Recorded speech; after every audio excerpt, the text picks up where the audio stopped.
ኦርቶዶክስ ነኝ እና ፍቅረኛዬ ደግሞ እስላም ነው። አንዳንድ ነገር ስለ እምነትክ ንገረኝ ስለው ከኔ የተሻለ ሌላ ሰው እንዲነግርሽ ከነሱ ብትሰሚ ይሻላል፣ እኔ ተጭኘሽ ወደ እኔ ላመጣሽ አልፈልግም አለኝ ማለት ነው። እና በስነ ስርዓት ማወቅ ስለፈለኩ ነው ወደ አንተ የመጣሁት። ላይቭክ ሼር ተደረገልኝ መጣሁ። እሺ እንኳን ደህና መጣሽ ብለናል። በመጀመሪያ እንኳን ደህና በመቀጠል ቆያችሁ። አየሽ ጥያቄዎችን መጠየቅ ትችላለሽ። ስላለው ነገር አንዳንድ ነገር ብትነግሩኝ በጣም ደስ ይለኛል። ማለት ሁለታችን ተቃራኒ ሆነን አንድ ቤት እንደማንኖር በደንብ አውቀዋለሁ። እሺ ጥሩ። አሁን ስለ ኢስላም እንዲሁም ደግሞ ስለ ክርስትና ፍትሃዊ ሆነን ሁለታቸውንም ከየራሳቸው መጽሐፍቶች ለመሆኑ አምላክ በነቢያት በኩል የደነገገው ትክክለኛው ሃይማኖት የትኛው ነው የሚለውን እናቅርብ። አንቺ ደግሞ ንጹሕ አይምሮ አለሽ፣ ያንን ታመዛዘኛለሽ ማለት ነው። ገብቶሻል አይደል? እሺ ደስ ይለኛል። ያዳመጥኩ ነው። እንግዲህ እኔም አንቺም ልናምንበት የሚገባ ነገር አንድን ሃይማኖት እኛ ሄደን እዚያ ሳንፈልገው በፊት ያ መጽሐፍ ራሱ ገልጦልን ልናገኝ ይገባል አይደለ? እኛ ሄደን ፈልገን ፏጭረን ይሄ ነው በቃ የምንለውና የምንወስነው መሆን የለበትም አይደለ? ነገር ግን ያ መጽሐፍ ራሱ አምላክ በዚያ በላከው መጽሐፍ ውስጥ ይሄኛው ነው ትክክለኛው ሃይማኖት ብሎ ራሱ ሊደነግገው ይገባል። እምነት ትክክለኛ ሊያሰኘው የሚችለው ነገር ምንድን ነው? ሌላው ነገር አምላክ ሲደነግገውና ነቢያቶች ከአምላክ ተቀብለው ለሰው ዘር ሲሰብኩት ጊዜ ብቻ ነው። ስለዚህ ይህንን መሰረት ከያዝን አስል ከያዝን ሁለቱንም ሃይማኖቶች እንደየራሳቸው መጽሐፍት እንሂድና አሁን አምላክ በነቢያት በኩል የደነገገው ትክክለኛው ሃይማኖት የትኛውን ነው የሚለውን እንመረምራለን። እስኪ ከእስልምና እንጀምርና ወደ ክርስትና እንሄዳለን። ለመሆኑ አምላክ አላህ ስብሐነሁ ወተዓላ በቁርአን ላይ እስልምናን ሃይማኖት ለሰው ዘር ደንግጓል? ነቢያቶችን አዟቸዋል? ነቢያቶችም ይሄን እስልምናን ሃይማኖት ሰብከውታልን? እነርሱስ ተከትለውታልን የሚለውን እንመለከታለን። አዎ አምላክ አላህ ስብሐነሁ ወተዓላ እስልምናን ሃይማኖት ደንግጎታል። ነቢያቶችም ልክ እንዲሁ ሰብከውታል። ማስረጃ የቁል አላህ ስብሐነሁ ወተዓላ ኢነ ዲነ ዒንደ ላሂ ልኢስላም። አምላክ አላህ ስብሐነሁ ወተዓላ ሱራ አሊ ዕምራን ምዕራፍ 3 ቁጥር 19 ላይ ምን ይላል? ትክክለኛው ሃይማኖት ከእኔ ከአምላካቸው ዘንድ እስልምና ሃይማኖት ብቻ ነው ይላል። በሌላ ቦታ ላይ ምን ይላል? ወረዲቱ ለኩም ልኢስላም ዲና ይላል። እስልምናን ሃይማኖት ብቻ ወደድኩላችሁ እያለ ይናገራል። በሌላ ቦታ ላይ አምላክ አላህ ለቀደሙት ነቢያት ሁሉ ደንግጎት እንደነበረ እስልምናን ሲናገር ምን ይላል? በሱራ ሹራ ላይ ሁለተኛው ገጽ ላይ ሸረዐ ለኩም ሚነ ዲን ማ ወሳ ብሂ ኑሐን ወለዚ አውሐይና ኢለይከ ወማ ወሰይና ብሂ ኢብራሂመ ወሙሳ ወዒሳ ይላል። እነሆ ይህን እስልምናን ሃይማኖት እኔ ደነገግኩላችሁ አለ። ከዚህ በፊት ኖህን፣ አብርሃምን፣ ሙሴን፣ ክርስቶስን አዝዤባቸው የነበረን ሃይማኖት እያለ ይናገራል ማለት ነው። አያችሁ? ይህ ነው አምላክ አላህ ራሱ እንደደነገገው የቀደሙትን ነቢያቶች ሁሉ አዞባቸው እንደነበረ አሁንም እንዲሁ ለእናንተው ይህን እስልምናን ሃይማኖት ልክ ለቀደሙት ነቢያት እንደደነገግኩላቸው እናንተንም አዘዝኳቸው እያለ ይናገረናል ማለት ነው። አሁን ወደ ቀጣይ ስንሄድ ነቢያቶችስ እስልምናን ሰብከዋል ወይ ብለን ስናይ፣ አዎ ለናሙናነት ያክል የተወሰኑትን እንግለጽ። ያዕቆብን እንውሰድ። በሱረቱል በቀራ ላይ ያዕቆብ ምን ይላል?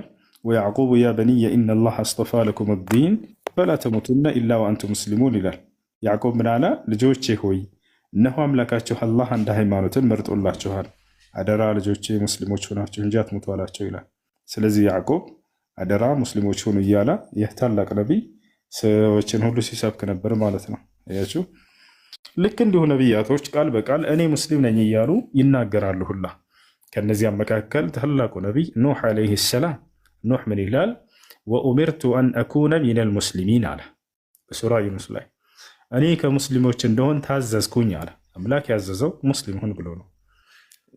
ዮሴፍ እኔ ሙስሊም ነኝ እያለ ይናገራል። ተወፈኒ ሙስሊመን አለ ወአልሒቅኒ ቢሳሊሒን። አምላክ ያላህ ሆይ ሙስሊም አድርገህ ግደለኝ፣ በቀጣዩም ዓለም ከደጋጎቹ ማስጠጋኝ አለ። ያቸው ሐዋርያቶች ቃል በቃል የመሲሁ ተከታዮች እኛ ሙስሊሞች ነን እያሉ ይናገራሉ። ሱረቱል ማኢዳ ምዕራፍ 5 ቁጥር 111 ላይ ምን ይላሉ? ወኢዝ አውሐይቱ ኢለል ሐዋርይን አን አሚኑ ቢ ወቢረሱሊ ቃሉ አመና ወሽሀድ ቢአንና ሙስሊሙን። ሐዋርያቶች እኛ ሙስሊሞች ነን እያሉ ቃል በቃል ተናግረዋል። ስለዚህ አምላክ አላህ ራሱ እኔ ደነገግኩላቸው እስልምናን ብሎ ተናግሯል። ልክ እንዲሁ የቀደሙትንም ነቢያቶች እናንተንም እስልምናን ሃይማኖት ደነገግኩላችሁ ብለዋል። ልክ እንዲሁ ነቢያቶች ቃል በቃል አደራ ሙስሊሞች ሁኑ እያሉ ሰብከዋል። ልክ እንዲሁ ነቢያቶች ቃል በቃል እኛ ሙስሊሞችን እያሉ ተናግረዋል። ያሹ አብርሃምስ ምን ነበር እምነቱ ብለን ስናይ ማካነ ኢብራሂሙ የሁዲየን ወነስራንየ ወላኪን ካነ ሐኒፈ ሙስሊማ ይላል። አብርሃም አይሁድ አልነበረም፣ ክርስቲያንም አልነበረም። ነገር ግን በቀጥተኛው መንገድ ላይ የነበረ ሙስሊም ነበር እያለ ይናገረዋል። ይህን ይመስላል። አሁን ይህን ከተረዳን ከእስልምና እስኪ ክርስትናንስ በራሱ መጽሐፍ እንመዝነው። እነዚህ ሆኑ እስልምና ላይ ያቀረብናቸውን ጥያቄዎች በክርስትና ላይ እናቅርበው። ያ ማለት አምላክ ክርስትናን ደንግጎታል ወይ መጽሐፍ ቅዱስ ላይ? ልክ እንደሆነ ነቢያቶች ክርስትናን ሰብከዋል ወይ መጽሐፍ ቅዱስ ላይ? ልክ እንዲሁ መጽሐፍ ቅዱስ ላይ ከነቢያቶች መካከል አንድ ነቢይ እኔ ክርስቲያን ነኝ ብሎ ይተናገራል ወይ? ልክ እንዲሁ አራተኛው ጥያቄ ምንድነው? መጽሐፍ ቅዱስ ላይ የምናነሳው ልክ እስልምና ላይ የጠየቅነውንና የመለሰልንን አንድ የመጽሐፍ ቅዱስ ጸሐፊ አንድ ነቢይ ስሙን ጠቅሶ አከሌ ነቢይ ክርስቲያን ነበር ብሎ ይተናገራል ወይ? ሂደን ስናይ ጊዜ የሚገርምሽ ለእነዚህ ጥያቄዎች ሁሉ መልስ አናገኝላቸው። እግዚአብሔር ከኦሪት ዘፍጥረት እስከ ራእይ ድረስ አንዲትም ቦታ ላይ ክርስትናን ሃይማኖት ደነገግኩላቸው ያለበት ቦታ የለም። ልክ እንዲሁ ከኦሪት ዘፍጥረት እስከ ራእይ ድረስ አንድ ነቢይ አደራ ክርስቲያን ሆኑ ብሎ የሰበከ ነቢይ የለም። ልክ እንዲሁ አንድም ነቢይ እኔ ክርስቲያን ነኝ ብሎ የሰበከ የለም። አረ እንዳው የመጽሐፍ ቅዱስ ጸሐፊያን አንድ እንኳን አከሌ ነቢይ አብርሃም ወይንም ዳዊት ወይንም ሰለሞን ክርስቲያን ነበር ብሎ የተናገረ አንድም የለም። ያየሽ አምላክና ነቢያቶች ካላወቁትና ካልሰበኩት ይህ ትክክለኛ እምነት ሊሆን አይችልም በፍጹም። ትክክለኛ እምነት ብሎ ማለት አምላክ የደነገገው ነቢያቶች የሰበኩት ሲሆን ጊዜ ነው። ይሄን የምታገኙት እስልምና ላይ ብቻ ነው። ሌላ እምነቶች ላይ በፍጹም ለዚህ ጥያቄ መልስ አታገኙ። አምላክ አላህ ራሱ እኔ እስልምና እንደነገግኩላቸው ብሎ የሚናገር ነው። ነቢያቶች ራሳቸው አደራ ሙስሊሞች ሁኑ እያሉ የሚሰብኩት ነው። ገብታችኋል? ይህን ይመስላል ወገናችን። በጣም አመሰግነው። የእውነት በጣም አመሰግናለሁ። ያለውን ነገር ከዚህ በላይ ምናልባት ማንበብ የምችላቸው መጽሐፎች ካሉ ሼር ብታደርጉልኝ፣ ፒዲኤፍ ካለ ያው ያለሁት ስደት ላይ ስለሆነ መጽሐፎችን አሁን ማግኘት ላልችል እችላለሁ። ምናልባት በፒዲኤፍ ካላችሁ ግን እዚህ ጋር ያላችሁ በሙሉ ብትልኩልኝ ደስ ይለኛል። ማንበብና ይበልጥ ማወቅ ፈልጋለሁ።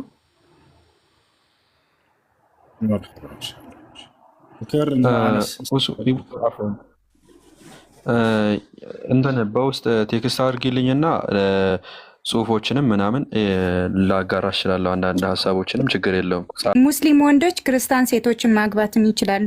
ሙስሊም ሴቶች ደግሞ ክርስቲያንን ወንዶች ማግባት አይቻሉም ይላሉ አንዳንድ ሎማዎች ማለት ነው። እና ደግሞ ለምን ምናምን ብዬ ስጠይቅ ደግሞ እንትን ሙስሊም ወንዶች ክርስቲያን ሴቶች ሲያገቡ ሴቶችን ስለሚሸነፉ የሆነ ሰዓት ላይ ትሸነፋለች። ግን ክርስቲያን ሙስሊም ሴት ደግሞ ወንድ ክርስቲያን ካስገባች ወንድም ደግሞ ስለማይሸነፍ ለዛ ነው። እና እዚህ ላይ ጥያቄ ነበረኝ ማለት ነው፣ ብታብራራልኝ። እሺ አምላክ አላህ ስብሐነሁ ወተዓላ በቁርአን ላይ ተናግሮ በዚህ ጉዳይ ላይ በዑለሞች መካከል ኺላፍ አለ። እሺ ግማሽ ዑለሞች ይቻላል ብለው የተናገሩ አሉ። ነገር ግን ይቻላል ቢባል እንዲህ ቀላል አይደለም፣ መስፈርቶቹ በጣም ከባባድ ናቸው። ሼክ አልባኒ እንዳውም ይቻላል የሚለውን አቋም ብንይዝ በዚህ ዘመን ያለውን በፍጹም አይመለከትም ብሎ ተናግሯል። ምክንያቱም የወንዱም ኢማን የደከመበት እንዲሁም ሴቷም በዚያ ከመጽሐፍ ባለቤቶች ተብላ የተገለጸችዋን ለማግኘት በጣም የሚከብድበት ጊዜ ነውና ይቻላል የሚሉት መስፈርታቸው ራሱ እነዚያ በዚህ ዘመን ያንን ነገር ሊያሟላ የሚችል መስፈርት ያለውም ያላትም አትኖርም በአብዛኛው ብሎ ተናግረዋል። ሌሎች ደግሞ በፍጹም አይቻልም ክርስቲያን ሴት ማግባት የሚል አቋም ያላቸው ዑለሞች ናቸው። እኔ ነው ትክክለኛ ነው ብዬ ማምንበት። ለምን ከተባለ ታላቁ የነቢዩ ሰለላሁ ዐለይሂ ወሰለም ሰሓባ አብደላህ ብን ዑመር ቃል በቃል ይናገራል። እንዳለ ሙፈሲሮች ይህንን ቃል ይጠቅሱታል። አብደላህ ብን ዑመር ምን ይላል? ላ ተሕሉ ነስራንያ ይላል ቃል በቃል ክርስቲያንን ሴት ማግባት በፍጹም አይፈቀድም አይቻልም ብሎ ተናግሯል። ከዚያ ማስረጃ ሲያደርግ ምን ይላል? ሊአነ አላህ ቃለ ፊ ኪታቢሂ ልዓዚዝ ወላ ተንኪሑ ልሙሽሪካት ሐታ ዩእሚንና በአላህ ላይ የሚያጋሩ ሴቶችን እስካላመኑ ድረስ እንዳታገቧቸው ብሏልና አለ። ከዚያ ቀጥሎ ሲናገር ምን ይላል? ፈኢነኒ ላ አዕለም ዐላ ወጅህ ልአርድ ሙሽሪከተን አዕظም ሚመን ተድዒ ቢአነ ልመሲሐ ሁወ ላህ ኢየሱስ ክርስቶስ አምላክ ነው ብላ እንደምታመን ሴት እኔ በፍጹም ሙሽሪክ አላውቅም እዚህ ዓለም ላይ ብሎ ይናገራል። ስለዚህ ኢየሱስ ክርስቶስ አምላክ ነው ብላ የምታምንን ሴት በአላህ ላይ የምታጋራን ሴት ማግባት በፍጹም አይፈቀድም ማለት ነው። ይሄ ነው። እሺ ነቢያችን ሰለላሁ ዐለይሂ ወሰለም ከአይሁድና ከክርስቲያን አግብተው ነበር። ሲያገቡ ግን መስፈርት ምን አስቀምጠዋል? የምታምኑ ከሆነ የምትሰልሙ ከሆነ ብለው አስቀምጡላቸው። የሶፊያን መውሰድ እንችላለን። ሶፊያ ይሁዲ ነች። ሶፊያ ብንት ሑየይ ብን አክጠብ ትባላለች። የበኒ ነዚር ጎሳ ዋናና አለቃ ነበር። አባቷ አይሁድ ነበር። ልክ እሷ ተማርካ በመጣች ጊዜ ነቢያችን ሰለላሁ ዐለይሂ ወሰለም ምን አሏት? እክታሪ አሏት፣ ምረጭ አሏት። እን እክተርቲ ልእስላም አምሰክቱኪ ሊነፍሲ ወእን እክተርቲ ልየሁድያ አልሐቅቱኪ ቢአህሊኪ አሏት። እስልምናን ከመረጥሽ አገባሻለሁኝ ከኔ ጋር ይዝሻለሁ አሏት። አይ እስልምናን አልመርጥም አይሁድነቴን ነው የምመርጠው ካልሽ ግን አላገባሽም፣ ወደ ቤትሽ በሰላም ልክሻለሁኝ አሏት። አነ ሀወይቱ ልእስላም ቀብለ አን ትድዑኒ ኢለይህ ያ ረሱለላህ አለች። አንቱ የአላህ መልእክተኛ ሆይ እርሶ ዛሬ ወደ እስልምና ሳይጠሩኝ በፊት ግን እስልምናን ፈልጌዋለሁ፣ ከውስጤ አስቤዋለሁ ለመግባት ሲጀምር አለች። ፈአስለመት ወተዘወጀሃ ነቢይ ዓለይሂ ሰላቱ ወሰላም። ከዚያም እስልምናን ተቀበለች። ነቢ ሰለላሁ ዐለይሂ ወሰለም አገቧት። ልክ እንዲሁ ከክርስቲያን ያገቧት ሴት አለች። ነቢያችን ሰለላሁ ዐለይሂ ወሰለም ያገቧት ማርያ አልቅብጥያ፣ ማርየት አልቅብጥያ። እሷ የነቢያችን ሰለላሁ ዐለይሂ ወሰለም ከእርሷ ጋር ህይወትን ከመጀመራቸው በፊት ዳዕዋ ነው ያደረጉላት። ዳዓሃ ኢለል ኢስላም ፈአስለመት፣ ወደ እስልምና ጥሪ ያደረጉላትና እስልምናን ተቀበለች። ከዚያም ከእርሷ ጋር ህይወትን ጀመሩ ማለት ነው። ይሄ ነው። ስለዚህ ሙስሊም ወጣቶች እንዳትሸወዱ፣ ክርስቲያንም ሆነ አይሁድም የሌላ እምነት ተከታይ እንዳታገቡ። ነቢዩ ሰለላሁ ዐለይሂ ወሰለም ሲመክሩ ምንድን ነው ያሉት? ፈظፈር ቢዛቲ ዲን ነው ያሉት። ዲን ያላትን መርጠህ አግባ ነው ያሉት። በሌላ ሐዲስ ላይ ኢዛ ጃአኩም መን ተርደውነ ዲነሁ ወኹሉቀሁ ፈዘውጁህ ኢላ ተፍዐሉሁ ተኩን ፊትነቱን ፊል አርድ ወፈሳዱን ዐሪድ አሉ። ዲንና ስነ ምግባር ያላትን ሴት ያለው ሰው መጥቶ ለትዳር ከጠየቃችሁ ዳሩት እርሱን ብሎ ተናግረዋል። ስለዚህ ለወንድም ሆነ ለሴት የተመከረው ምንድን ነው? ዲን ያለውን ዲን ያላትን አግቡ የሚለው ነው። እሺ ነገ ልጆችን ትወልዳላችሁ። እነዚያ ልጆች የምትወልዷቸው በእናታቸው በአባታቸው ነው የሚወጡት። ያ ማለት የእነሱን አርአያነት አድርገው እያየ ነው የሚያድጉት። የዛን ታዲያ አላህ ስብሐነሁ ወተዓላን የምታምን አላህ ስብሐነሁ ወተዓላን የምትገዛ አይነት እናት አድርጋቸው እንጂ ማግባት ያለባችሁ አላህን የካደን ሴት ሰው በፍጹም ከጸሐፊዎቹ መካከል አንዱን አንስቼ እኔ ደግሞ እየጠየቅኩህ ነው። ሉቃስ እና ማርቆስ ሁለት ልጨምርልህ። ኢየሱስ ክርስቶስን ከመረጣቸው ከ12ቱ ደቀ መዛሙርት ናቸው ወይስ አይደሉም? እነሱ በኋላ ነው የዘገቡት፣ የነሱ ማለት ነው በጊዜው። አዳምጠኝ። ስለዚህ ኢየሱስ ቆያን ደረጋ የኢየሱስ አዳምጠኛ ልጨርስ። አልነበሩም እነዚህ ሰዎች። ዮሐንስ አለ፣ ከነ ዮሐንስ የተለየ ሐሳብ አልጻፉም። አንድ አይነት ዘሴማስ ነው። አሁን ወደ ዮሐንስ ምን አለ? እሺ ዮሐንስ ምን አለ? እሺ በጊዜ የነበረ ዮሐንስ ምን አለ? ወይ ዮሐንስን ለምን አናወራው እኮ? ስለ ዮሐንስ ልናወራ ነው እኮ። ረጋ በል እንጂ ታዲያ እያዳመጥክሽ ቀስ በል። አሁን ማርቆስና ሉቃስን ጣለልን ይሄ ልጅ ተመስገን። እሺ በነገራችን ላይ ምክንያቱም መጀመሪያ ላይ ምን እያለ ሲፎክር ነበር? ኢየሱስ ክርስቶስ በነበረበት ዘመን የጻፉ ናቸው፣ ከዛ በኋላ ሙሐመድ መጥቶ ጽፎ እንዴት እቀበላለሁ እያለ ነበር። አሁን ማርቆስና ሉቃስ ከኢየሱስ በኋላ መጥተው ነው የጻፉት ብሎ አረጋገጠ። አላሁ አክበር። ስለዚህ በኋላም ሳይሆን ይኸውልህ ወንድሜ በዛኑ ሰዓት ነው የነበሩት። ማስረጃ በዚያው ሰዓት እንደነበሩ ማስረጃ ስለ ዮሐንስ እናውራ። ለምን ፈራ? ስለ ዮሐንስ አብርተን ወደ እነሱ እንሄዳለን። መጀመሪያ ይሄን የጻፈው ያየሁትን የሰማሁትን ብሎ ያወራ ዮሐንስ ነው አይደል? በዚያኑ ሰዓት ነበሩ ብለሃል። ማስረጃ ማርቆስና ሉቃስ እኮ ዮሐንስን እናውራና እንሄዳለን ወደ ማርቆስና ሉቃስ እኮ ተነጋገርን እኮ። ዮሐንስ ላይ ምን ብሎ ጻፈ ነው ዋናውን ሐሳብ ዮሐንስን እንሂድ። አሁን ወደ ዮሐንስ እንሂድ። እሺ ዮሐንስ ወንጌልን ለመጻፉ ማስረጃ ምንድን ነው?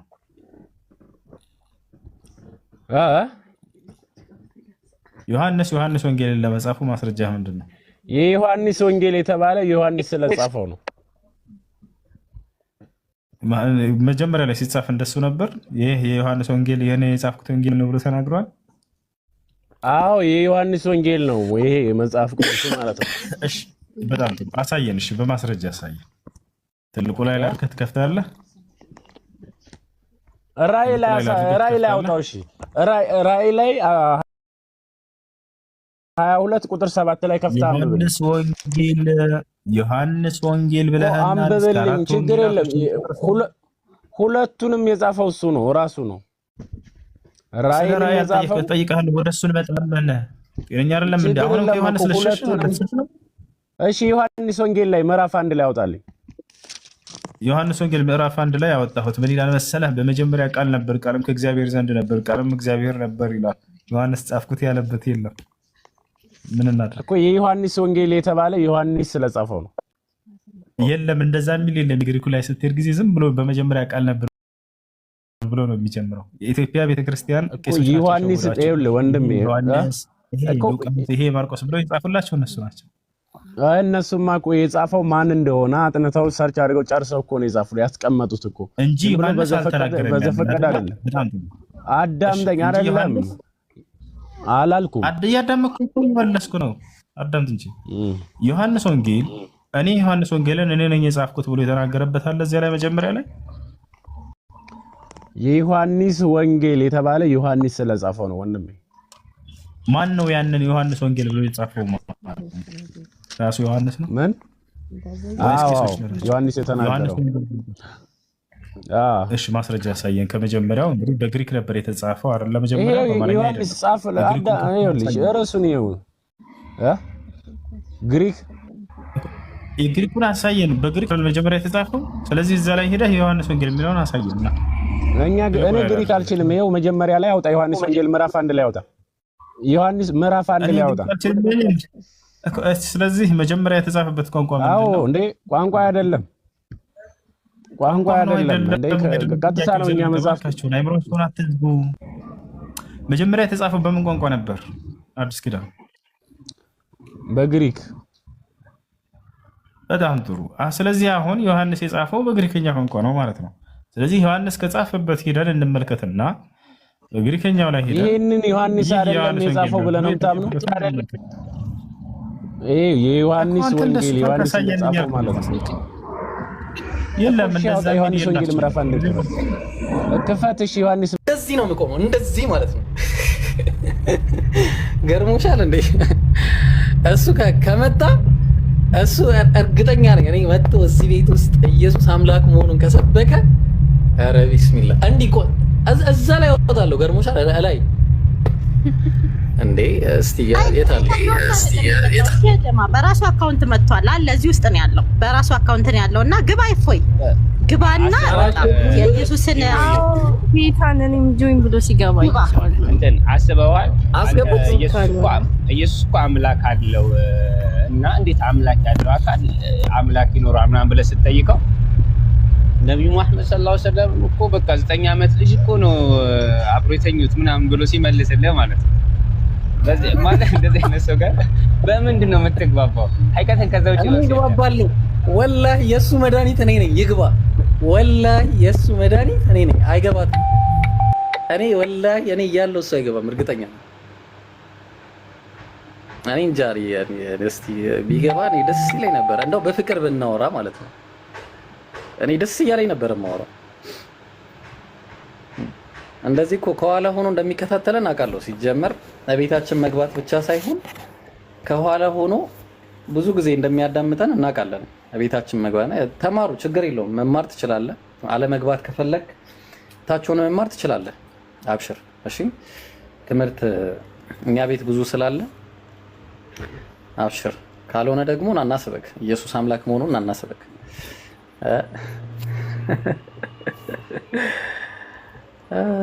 እንዴ እናንተ እኔ አሁን የገባኝ ነኝ። መጥፋት የለብኝም። እኔ አሁን ገና ነው የገባኝ።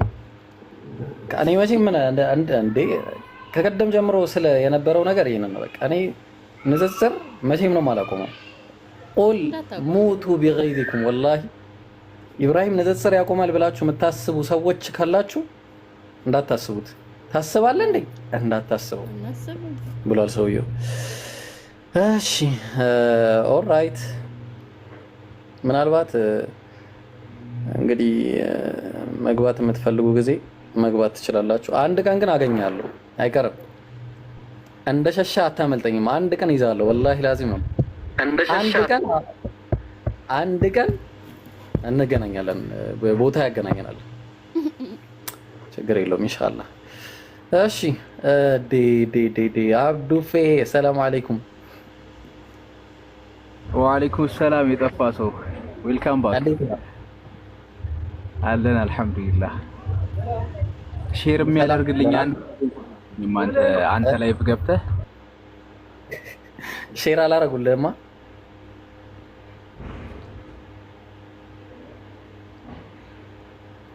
እሺ ማን ነበረ? ማሂር። ኧረ ማሂር ሰላም አለይኩም። ሼክ ማሂር እንዴት ነህ? ወጣ? ለምን ወጣ?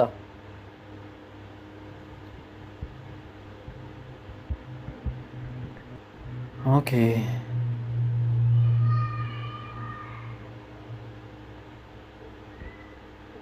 እሺ ኦዲጋርድ